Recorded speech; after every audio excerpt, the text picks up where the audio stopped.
Hi, welcome to the channel. This is my cereal box. My name is Adam, and today I'm reviewing Resident Evil Welcome to Raccoon City, the 2021 live action adaptation.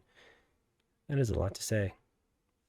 Anyways, okay, let's just jump right in. This is going to be a real quick review. I got like 10 minutes, so I'm just going to go through it. Later on, I'll do a rant where I break down everything in details. But for now, let's just go through the quick little beats of it. So, I'm a big Resident Evil fan, have been since I was a kid. I read the books, I've played all the games. And so, I have never been a fan of the Paul W. Anderson adaptations. Those have just been hot garbage. I'm so sorry to say that in an extreme way, but they just really were. They were terrible, and it was just, they pulled different things that they wanted to steal certain values and ideas that had no weight or context to it whatsoever, and barely related to the game. So when you talk about something that has no context or weight, we get now to the 2021 film Resident Evil Welcome to Raccoon City. And so with this one, as always, it's always met with a certain level of skepticism with people, especially experienced or seasoned like me in all these films and adaptations that have come out throughout the years that we try to watch and give it a chance, and it just comes out terrible. So with this one, it was a little interesting because I knew word came out early that it was a director who claimed to have been a big fan of the games and really wanted to create an adaptation, a film that held true to the source material, closer than anything the franchise had done before with their films, with produced by Sony.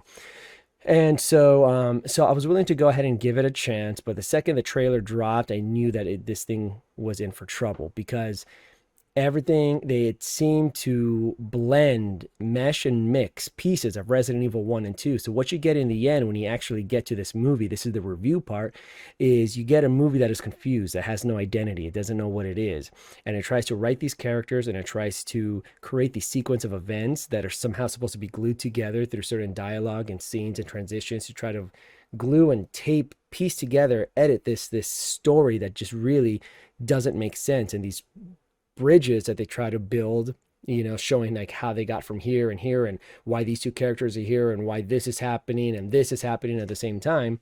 It really, really falls through, and it falls flat on its face. The acting, I appreciate they didn't get some big stars. They couldn't afford big stars, and I'll get to that in just a little bit. But it's not distracted in that way. However, the acting is not so great. You have one or two people that are kind of nice. They deliver some nice lines, or they have Spinach or no spinach, my love? spinach. Sorry, that's why I'm working quick, because my wife is making me fettuccine alfredo and we're about to have dinner. Anyways, real quick.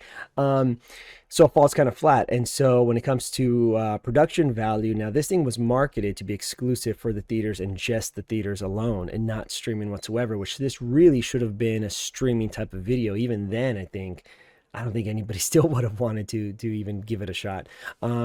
So when you come to this, they blend a lot of Resident Evil 1 and 2, and they even add pieces of Code Veronica X, or Code Veronica just in general. And so, when you get to this film, you get these pieces that they take from Resident Evil 1 and Resident Evil 2, and a little bit here, a little bit there, a little bit, and they present it to you so that you can look at it and say, oh, look, that's a Palm Pilot. This is 1998. That's a VHS. Oh, what's a chat room? And they're trying to bring you back to this nostalgic world, and they're trying to really hit you in that old nostalgic button. And so with this one, and it's neat, and I didn't mind that. I like that part of it, like, oh, Palm Pilots 1998, nobody knows what a chat room is. You got all these different things going on. You got this old school box television, you have the rabbit ears and everything. I mean, I love that stuff. However, they don't do anything. It doesn't really go anywhere. It tries to create an atmosphere and mood, and it kind of falls flat as well. And when you get to the actual story beats themselves, they're trying to get these characters from the first two, three films and or games, and none of them have any weight to them. There's no context, or what backstory they do give you just doesn't make sense. I mean, Claire comes out of nowhere, I guess, to meet with Chris, her brother, and he's upset at her because he's like, you just took off and you've been gone forever. And she's like, I know, but let's not even worry to talk about that right now. I got some information. Something's going on with this town. That's the only reason I came. Not because I love my big brother, but because I got some information that something's going on with this town and I want to investigate it. And so, you get Leon S. Kennedy, and he was just done absolutely horrible in this film because Leon, who starts out as a young, brash rookie cop that is straight edge and straight about justice, eventually becomes a wisecracking one-liner action hero. And in this one, they turn him into this type of comedy relief goofball, And in the very beginning, I mean, I appreciate they go to Emmy's Diner. That's from Resident Evil 2. They have a scene where you're introduced to the STARS members, and you have Leon S. Kennedy, the rookie, with them, and he's passed out from drinking, and they wake him up in a very weird way. And two officers come in and they say, "Hey, oh, you're that cop who shot your partner in the rear end. And so, since your daddy's a bigwig commissioner in whatever city, he found a way to get you out of trouble. And that's why you're in this piece of garbage town, just living out the rest of your days or trying to figure out what you're going to do with your life." And so, right away, you're like, wow, this is nothing like the game.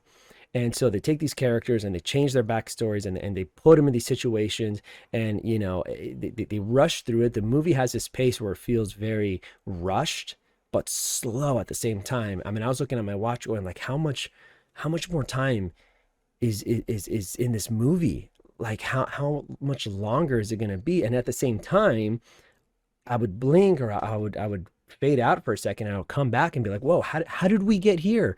It's just, I'm not even going to worry or think about it. I'm just going to just accept it and move on because it's their roller coaster. And so it's such a weird dynamic with the editing and pacing. And so when you get back to the characters that had these stories and these beats, and there's certain types, and they've evolved and they've adapted, and no one, almost nearly no one, holds true. And one of the worst ones is Wesker. Wesker was an antagonist in the original film, and he's this big villain and works behind the scenes. He's more of a mercenary type until they change him into this like world dominating, mustache rolling villain. But he's a really big character, and what a great personality, and what a great bad guy he would be in. And here in this movie, he's a frat boy, and he's this frat boy that you want to go share a drink with or something. It's really weird and awkward. You're going to see him at a barbecue down the street instead of like, involved in this weird, you know, this crazy world of zombies and corporate conspiracies and pharmaceutical cover-ups and just all these crazy things going on. Then you get the production value of the film, which is very, very poor. Like I said, they marketed this exclusively for theaters. They're saying, we're not going to stream it. If you're going to see this movie, the only way you can see it is if you go see it in theater. So here, give us your money.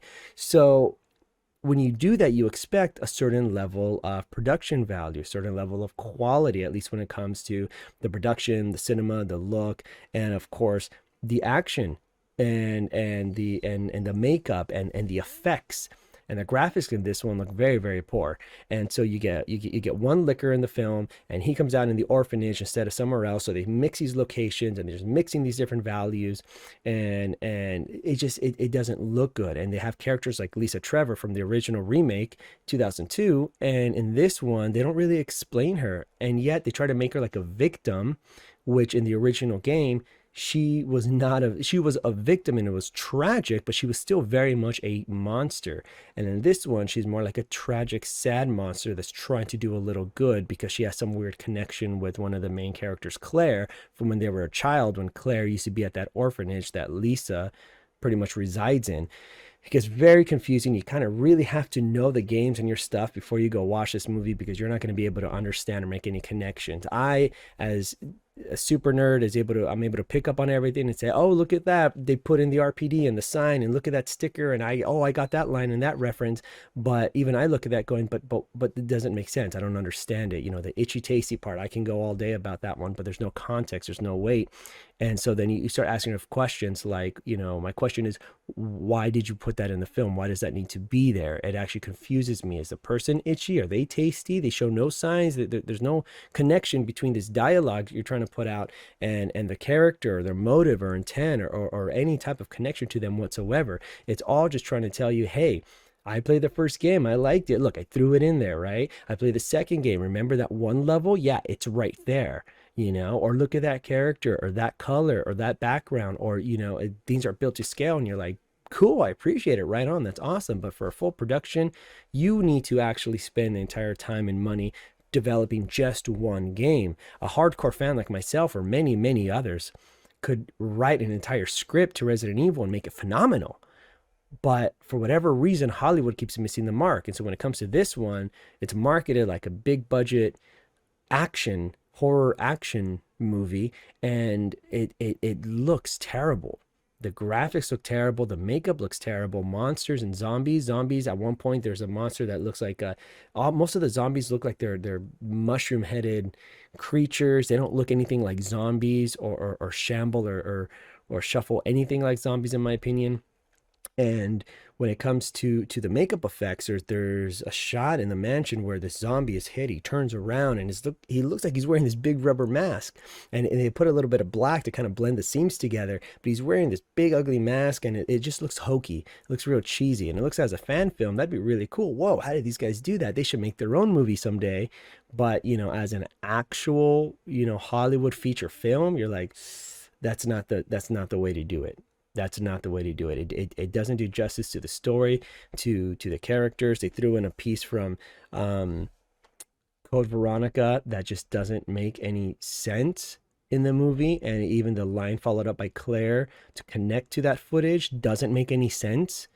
They're looking at, they take the part from Code Veronica real quick, and they do the scene with the Ashford kids, and it doesn't make any sense. Why are you watching that? What does that mean? What does that represent? But then Claire follows up by saying, look, that's the experiments they've been doing here. Oh my gosh, that's terrible. What experiments? They didn't show you an experiment. They didn't show or do anything. So they're trying to pull these things and show you and say, like, look, we got this. Look, we got that. Look, it's 1998. Isn't that cool? And look, we added this character and he said that line and she said Jill's sandwich because we don't got Barry and there's no understanding or background or story or context there.